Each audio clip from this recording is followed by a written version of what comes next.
Entonces, este programa de capacitación puede dirigirse a todo eso. Y si se integran estos tres elementos, mejoramos la salud y la productividad.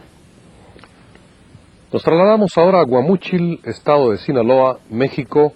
La pregunta es formulada desde el Colegio de Bachilleres del estado de Sinaloa. Adelante. Sí, buenos días. Mi pregunta es la siguiente. ¿Cómo evitar que la propia implementación de medidas de seguridad ocasionen estrés ante el riesgo de que no tengan el éxito deseado? Gracias.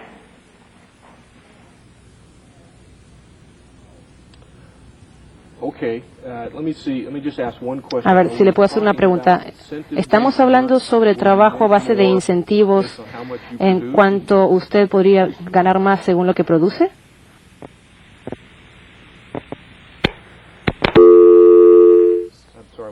I think the question was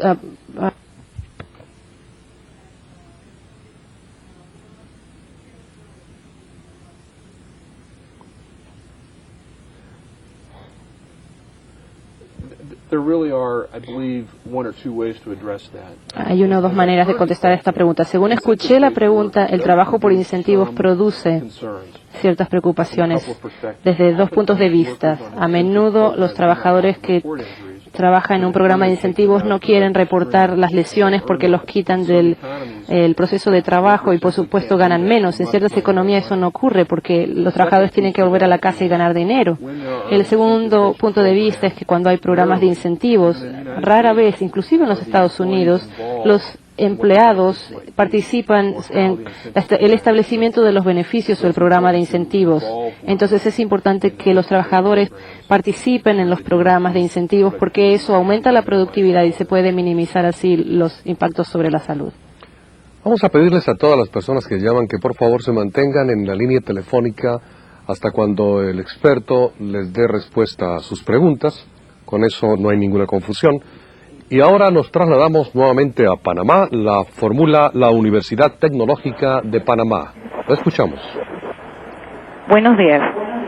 ¿Cuál sería la forma más efectiva de controlar el estrés en el ambiente de trabajo? Gracias.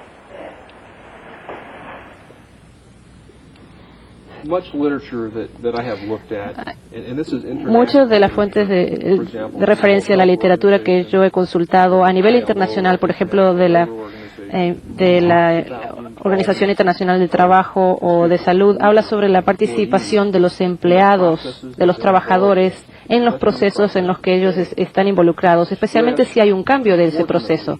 El estrés, desafortunadamente, surge de distintas fuentes, a veces de nosotros mismos por nuestra propia naturaleza. Otros surgen de riesgos físicos, otros de las expectativas, como dijo la persona que llamó antes. Si nosotros podemos reducir los peligros físicos, se reduce el estrés. Si podemos hacer participar a los trabajadores en los procesos y hacerlos participar en cómo se realiza el trabajo, como yo hablo sobre la organización del trabajo, también logramos una reducción del estrés. Y la otra cosa que es beneficiosa, que todavía no hemos mencionado demasiado hoy, es lo que ocurre fuera del trabajo. Hay ventajas que tienen los trabajadores y los empleadores. Y el elemento externo, por ejemplo, las familias, los médicos, en que se puedan involucrar en mejorar la salud, la recreación y la disponibilidad y posibilidad de divertirse o relajarse en la vida. Si se combinan esos tres aspectos, nos damos cuenta de que se reduce el estrés. Quiero también recalcar el hecho de que no deberíamos traer el estrés a la casa, al trabajo, porque debemos tratar de relajarnos en el hogar. Tenemos riesgos físicos, participar más, reducir el estrés del ambiente fuera del trabajo. Y si combinamos estos tres elementos, hay muchos más logros. Y desde Panamá viajamos ahora vía satélite a Santo Domingo. La siguiente pregunta la formulan desde la Universidad del Caribe. La escuchamos. Bienvenidos. Gracias, buenos días. Nos gustaría saber cuál es la pronunciación correcta de Gijón y en qué consiste este método.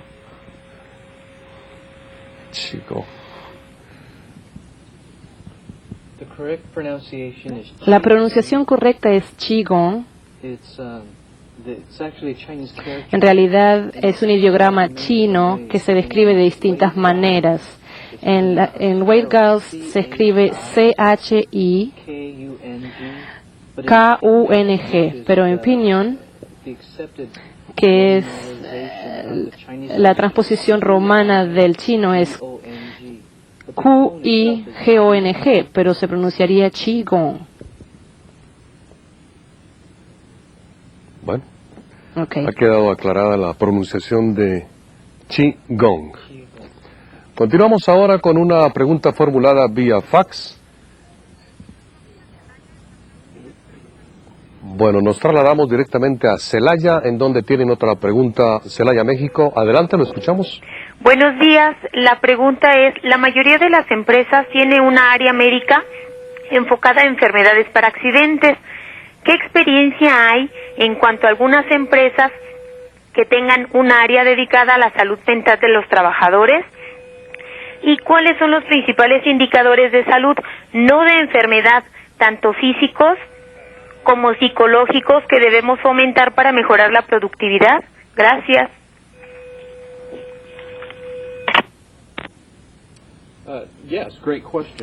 Sí, muy buena pregunta. Hay organizaciones a nivel mundial, pero específicamente mi referencia sería hacia los Estados Unidos, en los cuales los programas de asistencia entre empleado y empleador, en los que incluyen representantes de salud mental, se emplean o se contratan para ayudar a los trabajadores en los asuntos de salud mental o relacionados con la psicología, que incluyen asuntos tales como las finanzas. Y por lo general los empleadores grandes, las grandes empresas, tendrán recursos internos, y las compañías medianas o más pequeñas contratan estos servicios a independientes, y han visto muchos beneficios en tener que los trabajadores puedan tener un acceso inmediato a ese tipo de asistencia, tales como de ayuda para salud médica o de familia, o médicos familiares, para reducir los niveles de estrés fuera del entorno laboral. Muy buena pregunta, gracias. Y regresamos ahora al Brasil con la participación de Furnas Centrais Eléctricas S.A. de Río de Janeiro. Bienvenidos.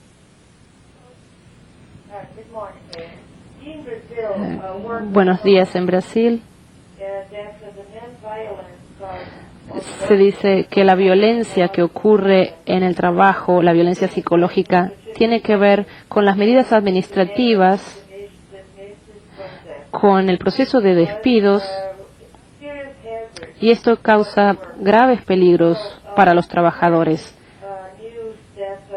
¿Hay alguna noticia o algo que nos diga sobre nuestras responsabilidades para la administración o los gobiernos y en este tipo de peligros? ¿Cuáles son los niveles y estadísticas mundiales? Gracias. Necesito una clarificación. Espero que todavía esté en línea. Usted dice que la violencia en Brasil surge de problemas domésticos. No, de los despidos, sino que la gente los están despidiendo de su trabajo debido a las privatizaciones. Eso causa muchos peligros. Las personas se sienten ansiosas y esto causa peligros en sus relaciones. Bueno, queda claro que desde una dinámica laboral, los trabajadores ansiosos son los que piensan que van a quedar despedidos, normalmente ellos no están conscientes de los peligros del trabajo. Yo no conozco ninguna normas o actividades internacionales que estén implementándose, excepto estudios internacionales de las oficinas laborales que hablan sobre la salud y la seguridad y la violencia en el trabajo, incluyendo la transición de las economías y los resultados que pueden tener esos niveles de estrés. Yo no tengo ninguna estadística para mencionarle, pero la Oficina de la Organización Internacional del Trabajo tiene una publicación anual que habla sobre la seguridad en el trabajo, y esa es una muy buena fuente de referencia que usted puede conseguir y consultarla, porque ahí se menciona la transición de las economías en el trabajo y los resultados en la salud y la seguridad, y quizás sirva para contestarle mejor la pregunta. Y de Brasil nos trasladamos a Argentina, en la municipalidad de Colonia Carolla. Bienvenidos. Muchas gracias, buen día. La pregunta es, ¿qué correlación existe entre estrés y accidentes de trabajo y la duración de la jornada laboral?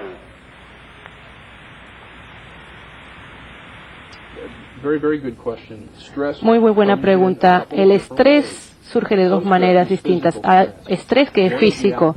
Uno de los resultados del estrés físico, que claramente está relacionado con la dinámica del tiempo, de la duración del trabajo, es el trauma acumulativo o el nivel de estrés cuando no se permite que el cuerpo se resuelva descanse del estrés. Vemos estrés como del túnel carpiano o de los hombros, o por ejemplo problemas con los codos por un movimiento repetitivo. Ese es el estrés físico.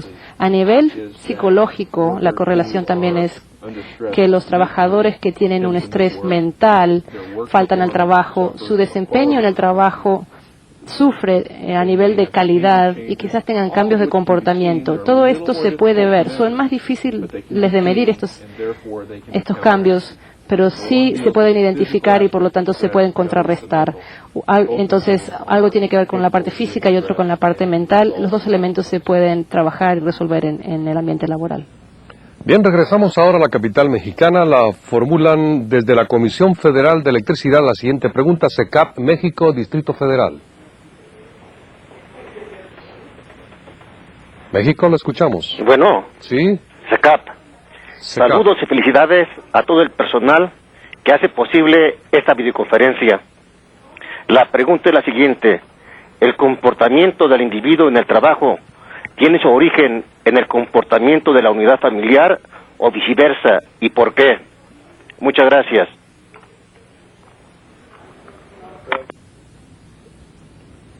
If I might give you a quick piece of history. Quisiera hacer una referencia histórica. H.W. Hynek, un pionero de seguridad de los Estados Unidos en los años 30, dijo que mucho del comportamiento del trabajo tenía que ver con los ancestros del trabajador, pero en realidad funciona de las dos maneras. Lo que dijo Hynek es que la socialización, quizás no los antecedentes familiares, pero el proceso de socialización afecta la manera en que nosotros nos desempeñamos en el trabajo. O sea que claramente usted está enfocándose en la dirección correcta con esa pregunta y cómo está orientando la pregunta.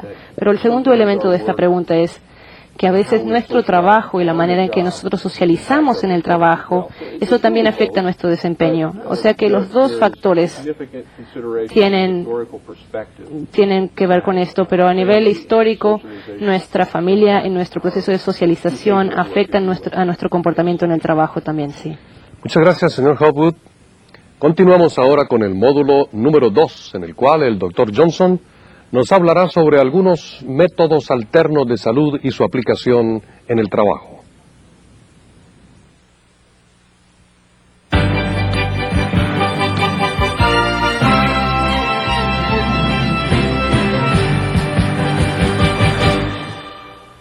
Gracias. Con el escenario del ambiente actual de trabajo que nos describió mi colega Dan Hopwood, no nos debe de sorprender que más y más personas buscan ahora formas alternativas de tratamiento de la salud y curación al reconocer que el estrés generado por el ambiente competitivo en que vivimos puede ser extremadamente dañino para nuestra salud. Los llamados métodos alternos de mejoramiento de la salud incluyen diversos tratamientos que no solo involucran al cuerpo, sino también a la mente y a nuestras emociones. Algunos ejemplos son el masaje con acupuntura, la homeopatía, la terapia de ozono, la terapia de resonancia de color y sonido, y la terapia Qigong. Algunos de estos métodos son parte de la medicina china tradicional conocida como MCT.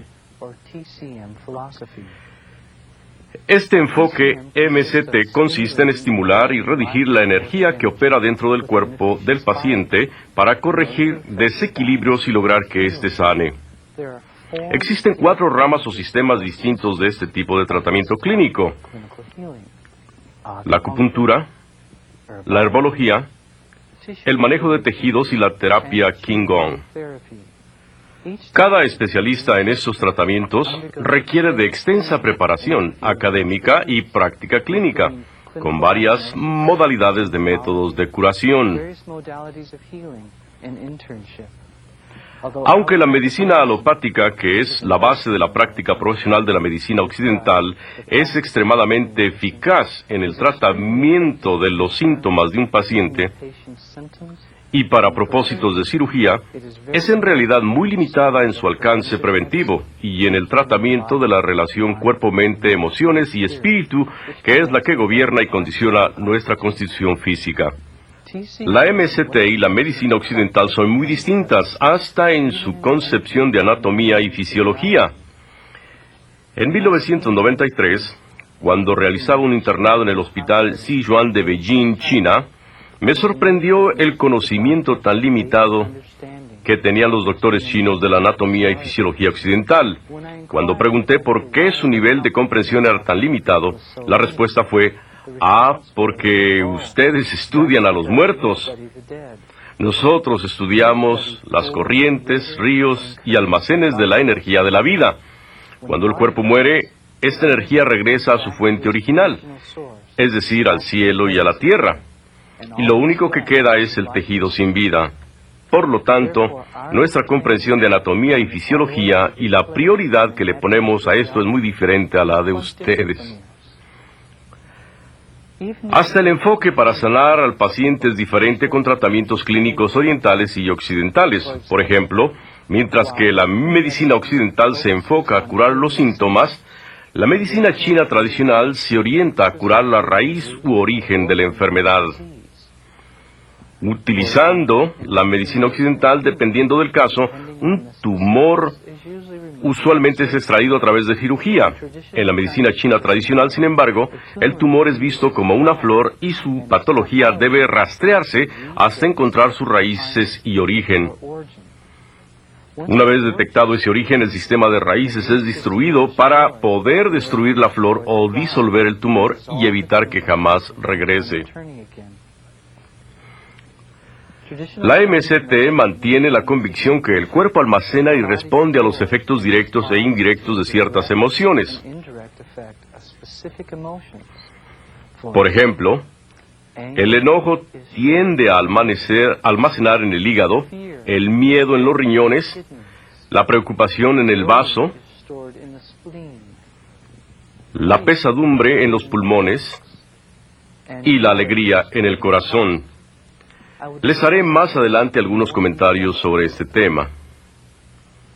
De los muchos métodos orientales alternos disponibles hoy en día, yo me especializo en la rama conocida como terapia Qigong, la cual es considerada como un sistema natural, holístico o integral de mejoramiento de salud.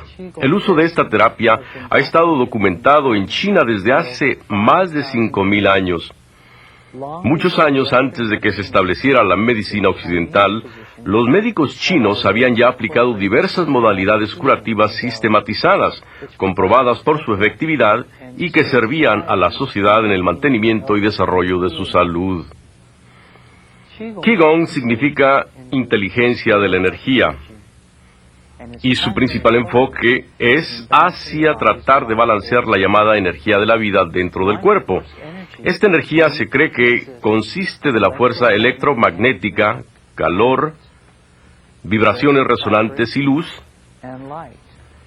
Por lo tanto, el Qigong se refiere a la habilidad de inteligencia para balancear estos tipos de energía de la vida, para facilitar un proceso de curación y sanamiento. Esto se implementa a través de técnicas estacionarias y dinámicas. Las primeras incluyen rutinas de movimiento de brazo diseñadas para mejorar la espalda y relajar ciertos músculos secundarios del cuerpo. El Qigong dinámico consiste de rutinas más intensas y de mayor movilidad que las del tipo estacionario, como pueden ser el agacharse o saltar. Para quienes no les es adecuado utilizar los movimientos dinámicos de Qigong, pueden de todas maneras beneficiarse de los resultados de practicar el Qigong estacionario, haciendo este tratamiento de aplicación universal. Muchas de las personas que han tenido éxito en la utilización de Qigong han encontrado que, no obstante sus diferencias conceptuales, la MST y la medicina occidental pueden trabajar mano a mano. Por ejemplo, en la actualidad yo recibo de doctores colegas que practican la medicina occidental muchos pacientes con tumores benignos y quistes que desean evitar la cirugía. Hasta ahora he tenido una tasa de éxito aproximada del 80% en el tratamiento de estos casos. El Qigong, en combinación con otros métodos alternos orientales, tales como la acupuntura, el uso de hierbas y masaje, es también altamente efectivo en el tratamiento de tumores fibroides, síndromes de fatiga crónica e hipertensión. También he auxiliado a muchos médicos occidentales en la reducción del uso de medicamentos para pacientes severos de cáncer, tumores e hipertensión. Sin embargo, el Qigong no se limita solo al tratamiento de enfermedades severas. También se utiliza para atender diversos problemas comunes de salud.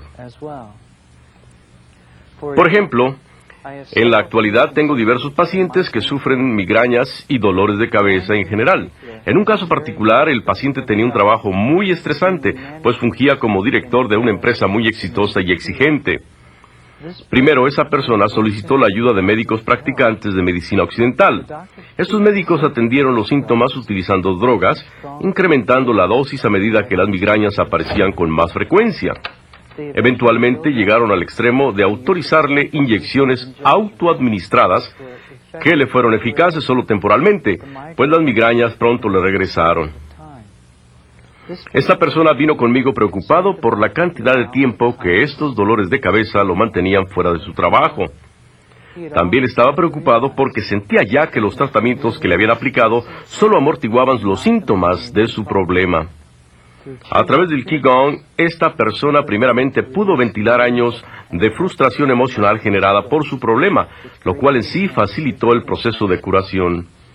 Enseguida se le entrenó para aplicar la terapia Qigong en la administración de su estrés. En poco tiempo pudo eliminar el uso de los medicamentos. Esta persona está ahora equipada con el conocimiento y la destreza para regular y mantener bajo control sus niveles de estrés que le evitan enfermarse y que le permiten ahora vivir una vida productiva normal. Como lo dije anteriormente, la MCT sostiene que el cuerpo almacena y reacciona a los efectos directos e indirectos de las diversas emociones que regulan los factores de estrés de nuestro sistema.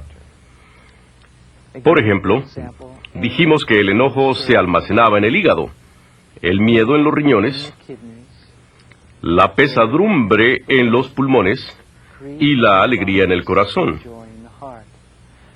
El cuerpo no está diseñado para manejar cantidades excesivas de energía emocional y sensorial, lo que resulta en estrés.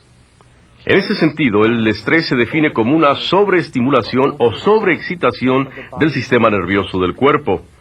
Incapaz de manejar esta sobreestimulación, el cuerpo enfrenta un colapso inminente. El colapso funcional de ciertos tejidos del cuerpo es la primera manifestación de esta condición, resultando después en el mal funcionamiento de órganos, en tumores, quistes y eventualmente cáncer. Todos los traumas emocionales se relacionan con nuestra habilidad o incapacidad de manejar sentimientos emocionales dolorosos. Por ejemplo, los sentimientos de dolor se experimentan a través de 4 formas básicas de transformación emocional. El enojo es el resultado de enfocarnos hacia los problemas del pasado y afecta el hígado. Esto puede sobrecalentar la sangre y conlleva a dolores de tipo migraña, quistes en los ovarios, tumores de útero y próstata y cáncer. La pesadumbre es el resultado de enfocarnos hacia los problemas del presente y afecta los pulmones, lo que puede llevar a tumores del pecho y cáncer. El miedo es el resultado de enfocarnos hacia los problemas futuros y afecta los riñones, lo que puede producir síndrome de fatiga crónica, mialgia fibral y colapso del sistema endocrinólogo. La preocupación es el resultado también de enfocarnos hacia los problemas futuros, y a consecuencia de un esfuerzo mental excesivo, se puede generar problemas del funcionamiento del vaso y del estómago, incluyendo úlceras y otras condiciones digestivas. Existen muchos casos documentados de pacientes con cáncer cuya enfermedad se ha controlado después de haber sido tratados con el Qigong. Muchos hospitales en China utilizan métodos herbolarios junto con terapia de Qigong para lograr este tipo de control del cáncer. Aunque el Qigong no es algo que cura todo, sí es altamente eficaz cuando es utilizado en aplicaciones clínicas para el tratamiento de desórdenes de funcionamiento de órganos internos, tumores, quistes y hasta cierto tipo de cáncer. Es también extremadamente efectivo como agente preventivo al aplicarse en programas de mantenimiento y desarrollo de salud. Por ejemplo, en estudios recientes realizados en la clínica Nishimoto Pain Clinic en Japón, se encontró que los pacientes que sufrían de desequilibrios autonómicos del sistema nervioso lograron un 74% de reducción de dolor utilizando el Qigong.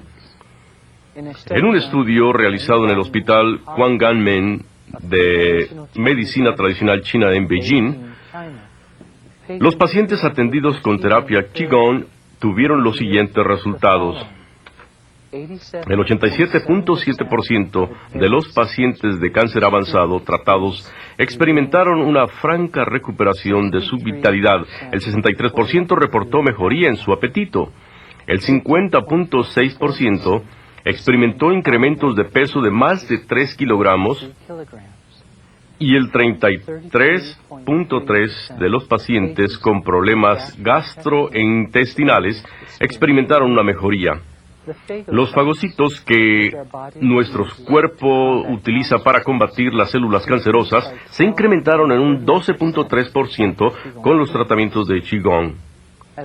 A medida que nos convencemos de la importancia de controlar los niveles de estrés para mantener nuestro bienestar en general, más y más organizaciones públicas y privadas están implementando programas permanentes de salud organizacional que incluyen métodos orientales y ejercicios Qigong integrados a estrategias preventivas.